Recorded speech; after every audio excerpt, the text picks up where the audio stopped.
everybody, what is up, and welcome back to the channel. And today I want to just talk about some music news, some just things that I saw that have transpired, that have come to pass, and just wanted to talk about it a little bit. As you guys saw in the title, we're going to talk a little bit about Kiss, and we're going to talk about the new Signature Series Machine Gun Kelly guitar by Schecter. Whew, that's going to be an interesting one.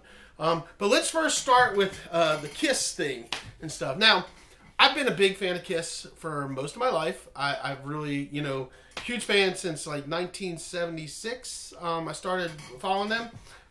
Loved all original members.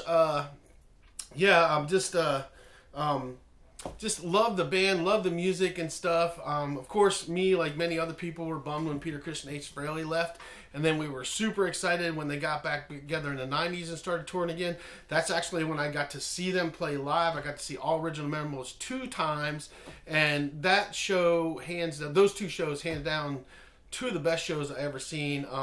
I'd say the only other band that, really knocks it out like that is kind of Metallica for me.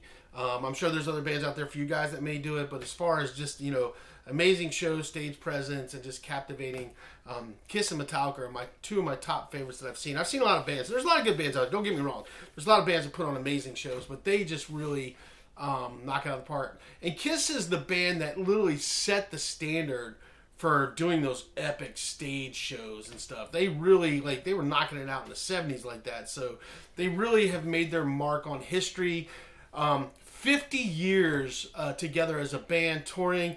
They just wrapped up their end of the road tour finally in Madison Square Garden in December of 2023, and stuff. So that just happened about a month ago, and they played their final 2 shows supposedly, and they're supposedly done. Now everybody thought that was going to be it, and Kiss was done. I will say this before I get into everything else, that whether you like Tommy Thayer or Eric Singer or not and stuff, they did an amazing job. Both of them have been in the band over 20 years, and they carried that legacy through. And be able to get 50 years of Kiss is pretty awesome to get to see them live. Whether you got to see them with the original 4, which is Ace and Peter, or you got to see them with Tommy and Eric, or if you got to see them with both. Either way, great band, great musicians. And then there's other guys that were in the band too. You had Bruce Kulick, you had Vinnie Vincent, you had Eric Singer. So there's other guys that deserve recognition when it comes to Kiss as well.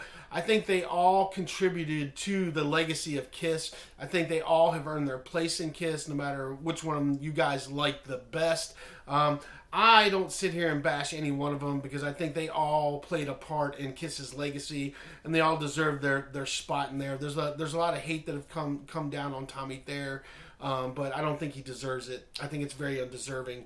I think he's a great guitar player. He's a very humble guy, and he did an amazing job. That's just my opinion. Love Ace Frehley. I'm an original 4 guy. I love the original 4, and that's how I always wanted to remember him. So I never did go see the shows after Tommy and Eric placed them. But Tommy and Eric did an amazing job, and they deserve the credit for that. And I wish people wouldn't give them such a hard time about it. But anyway, moving on. When the end of the road show ended, everybody thought that was over. And after Kiss walked off stage, all of a sudden the big screen comes on, and we find out that they're going to be avatars now. They're going to go on digitally now, and they're going to have hologram digital avatar concerts. Now, for those of you that don't understand what that concept is, actually, the band ABBA has been doing that, and actually they've been doing it for like 18 months now. They created an avatar digital show that's like holograms, and it's been being shown in London for the past 18 months, and it's actually been selling out, which is really crazy to me, because they actually imaged them like they were back in the 70s. So, and from what I understand, it looks like real people on stage. Like, you couldn't tell the difference, is what people are saying, that it looks so real. You can't tell whether those people are actually not there or not.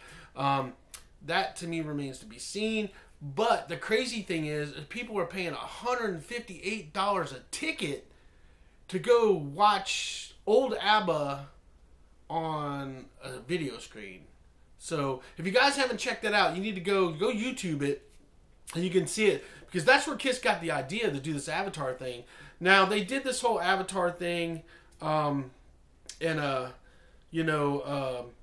it was really weird. It's really weird, and I don't know what to say about that other than, it's kind of crazy to me to think that people are going to be willing to pay to go watch a video. It's like going to the movies and just watching them on a screen. I don't understand that, And just to backpedal a little bit, I know there's a bunch of you guys that were hoping to see, see a reunion of some sorts of Ace and Peter come out on the stage at the end of the road tour, but it didn't happen.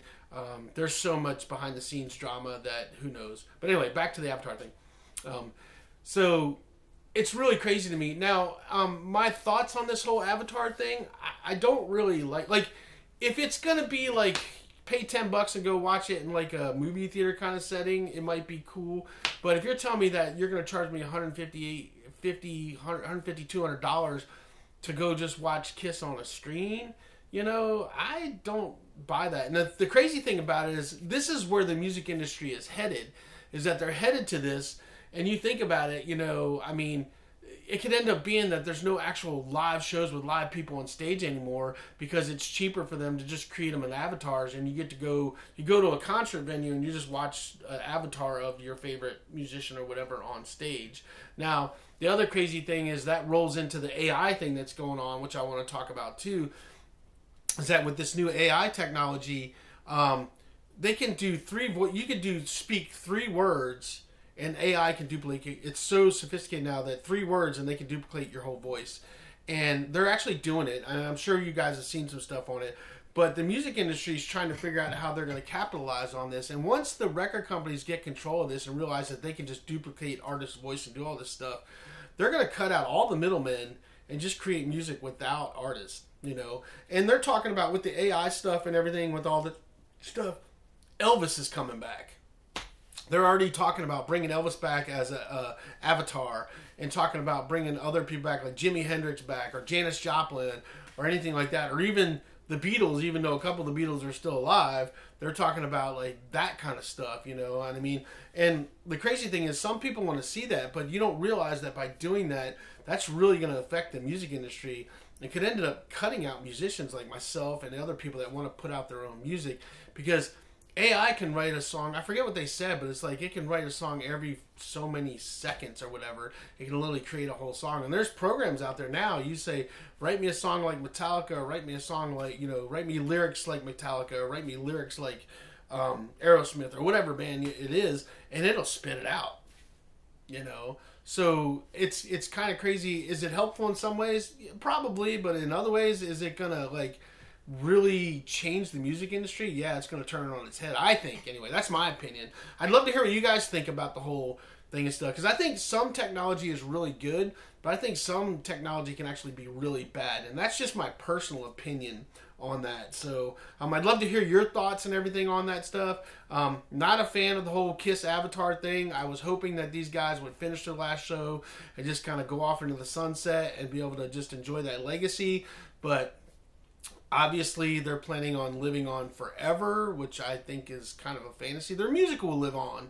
I mean, they've got great songs, and it will live on in all of us and stuff. But, in a way, is it kind of cool that, a kid 50 years from now could see a Kiss show or something of that nature, or their favorite band back, or their parents' favorite band back then? Yeah, but you can go back and watch the old video concerts. Why do we need avatars when you can actually go watch it? I mean, if I'm going to watch that, I'd rather just watch them live at like Wacken or something in a live show. But that's me. That's my opinion. All right, so, and the last thing that we want to talk about, and the elephant in the room, is the Machine Gun Kelly new signature series Razor Blade guitar. Now, you can love this guitar. You can hate this guitar.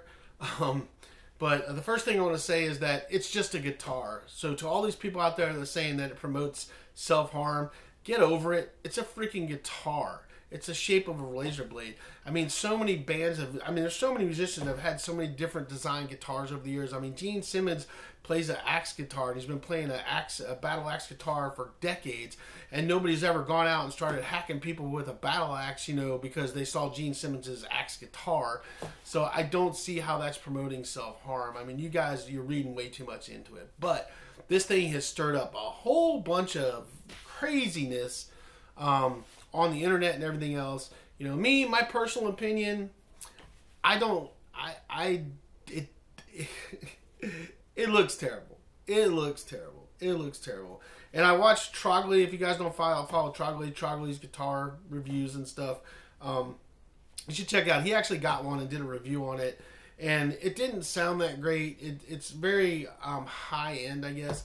It didn't sound that great, and it's got some issues. So you should definitely go watch that out, you know. But I can't judge that guitar on its playability or anything because I don't have it in my hands.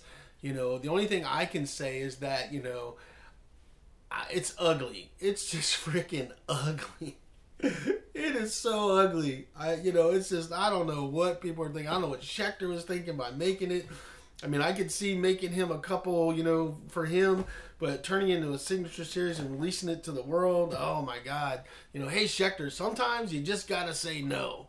But that's my personal opinion. But as far as the playability of the guitar, I can't speak to that because I don't have one to review or try out, and I'm not really interested in that either. You know, and somebody may love it, you know, and it could play great for all I know. It has huge neck dive. If you go watch Trogley, it's got massive neck dive, which is definitely you know, no-go for me. So that would just warrant it out right away for me because I do not like guitars that, I mean, like he let it go and it goes straight down. So that right there is a no seller for me, and not make it not interested for me to buy right there, no matter how good it would sound, you know. But I don't like setting it on. It's a straight piece of wood, so trying to even sit down and play it, I mean, yeah, I don't know, but I'd love to hear your thoughts on it, you know, because I'm not gonna bash on it other than say that it's ugly as can be. That's the only thing I can say about it. It's a very ugly guitar. Kind of disappointing that Schecter made it, but somebody can end up loving it. I'm sure there's some people out there that probably think it's the coolest thing in the world. So, you know, if you want to spend $1,500 and buy that crazy looking thing and rock it out, then you go right ahead, you know. I am not going to sit here and tell you not to do it. I just, yeah. It's one of those guitars that, you know, it definitely, I think it's gotten the attention that it was meant to get by making it. You know, because that was the whole point. It draws attention to him, draws attention to Schecter, and that's just going to boost sales on other guitars, and it's going to boost his image. And I think it's basically a gimmick guitar to do that and keep him relevant. You know, that's my personal opinion. But, you know, hey, you know, if I ever get a chance to get one on the channel, I will definitely give it its fair shake, because that's what I try to do.